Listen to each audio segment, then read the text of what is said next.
And so Chasing Victory to me has always been much more than a band. Like Mhm.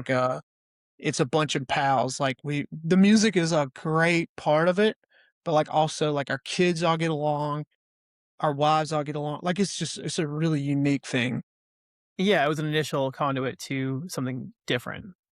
Exactly. Yeah, I mean, it's crazy though, because yeah, again, you're that young and everything like that is happening. Like back then, it must have felt like just absolutely soul crushing, where you had momentum and then all these things happen seemingly It probably all did. at once.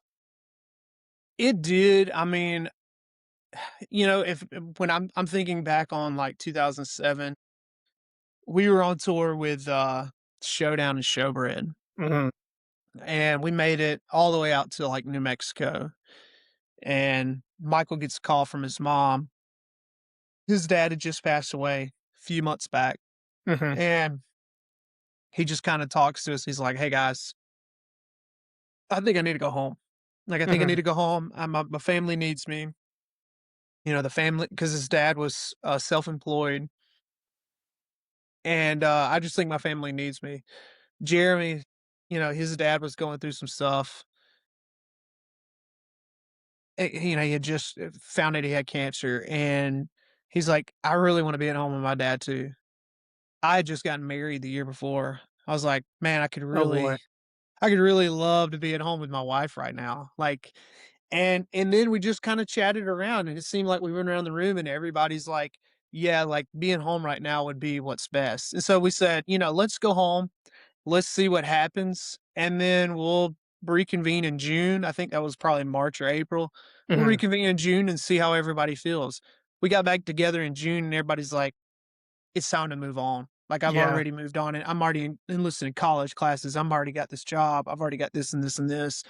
And so it just kinda naturally worked itself out. I don't think anyone was bitter about it or, like, upset about it. It just kinda played Mhm. its course. We had been touring 250 days a year for 3 straight years, and right out of high school. So, I mean, literally the day I graduated, that weekend, we left for tour, and we did that for 3 straight years. And so, touring is challenging, especially if you have girlfriends, wives, family, all those things back home. So it felt very natural, and everybody just kinda, like, shook hands around it, and we said, "Chasing Victory is not broken up.